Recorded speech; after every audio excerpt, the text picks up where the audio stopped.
కళ్యాణ్ దిలీప్ సుంకర పూర్తిగా ట్రాన్స్ఫార్మ్ అయ్యాడు. జనసేనాని పవన్ కళ్యాణ్ గారికి పూర్తి వ్యతిరేకిగా మారాడు. తాజాగా మరొక వీడియో చేశాడు. అంతేకాదు ఆ వీడియో కింది కామెంట్ బాక్స్ని పేటీఎం వాళ్ళు ప్రేమగా తమ హస్తగతం చేసుకుని కళ్యాణ్ దిలీప్ను పొగుడుతూ కామెంట్స్ కూడా చేశారు. ఇక కళ్యాణ్ దిలీప్ లేటెస్ట్ వీడియో గురించి మాట్లాడుకుందాం. బ్రాడ్గా ఈ వీడియోను 3 పార్ట్స్గా డివైడ్ చేయవచ్చు. ఫస్ట్ పార్ట్లో తనను తాను ఎలివేట్ చేసుకోవడానికి, తాను గొప్పవాణ్ణని నిరూపించుకోవడానికి మెగా ఫ్యామిలీకి సంబంధించిన పర్సనల్ మ్యాటర్స్ను ఎత్తుకున్నాడు. సెకండ్ పార్ట్లో జగన్మోహన్ రెడ్డికి వీరభజన చేశాడు. పార్ట్ నెంబర్ 3లో పవన్ కళ్యాణ్ గారిని కించపరిచాడు. ఇక పార్ట్ 1 విషయానికి వస్తే తాను మెగా ఫ్యామిలీకి అత్యంత ఆంతరింగికుణ్ణి అనే విషయం నిరూపించుకోవడం కోసం తాను మెగా ఫ్యామిలీలోని డైవర్స్ కేసులు, ల్యాండ్ సెటిల్మెంట్లు డీల్ చేసిన విషయాన్ని చెప్పుకొచ్చాడు కళ్యాణ్ దిలీప్. ఇలా పర్సనల్ మ్యాటర్స్ రివీల్ చేయడం ద్వారా అడ్వకేట్గా నీ యొక్క నైతిక విలువలను, నైతిక బాధ్యతలను పూర్తిగా కోల్పోయావు అని విమర్శిస్తున్నారు విశ్లేషకులు.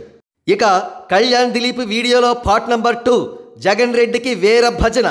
జగన్ రెడ్డి చాలా గొప్పవాడట, గ్రౌండ్ లెవెల్లోకి చొచ్చుకుని వెళ్ళిపోయాడట, అర్బన్ అని లేదు, రూరల్ అని లేదు, ఇందుగలడందు లేడని సందేహము వలదు అంటున్నాడు కళ్యాణ్ దిలీప్. అంతేకాదు జగన్ రెడ్డి తన తండ్రి వైఎస్ రాజశేఖర రెడ్డి వద్ద నుండి, తన తాత రాజారెడ్డి నుండి చాలా నేర్చుకున్నాడట. నిరంతరం ప్రజలతోనే ఉండి తన పార్టీని డెవలప్ చేసుకున్నట్ట, పటిష్టం చేసుకున్నట్ట.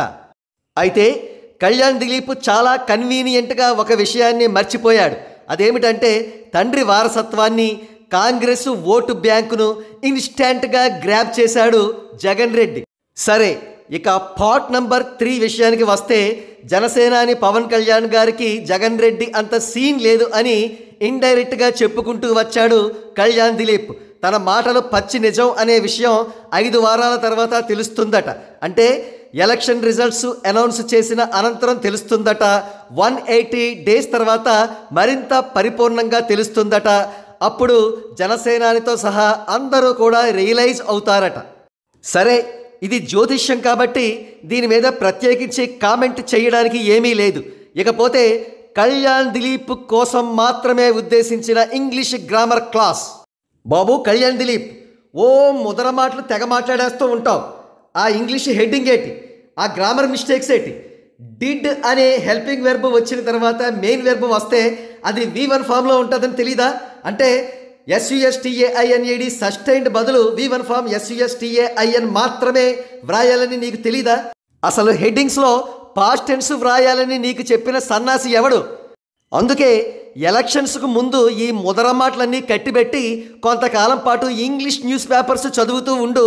ఇంగ్లీష్ బాగా నేర్చుకో. అలా నేర్చుకోకపోతే సుప్రీంకోర్టు అడ్వకేట్స్కి ఇంగ్లీషు సరిగ్గా రాదు అనే జనరల్ ఒపీనియన్కి ప్రజలు వచ్చే ప్రమాదం ఉంది.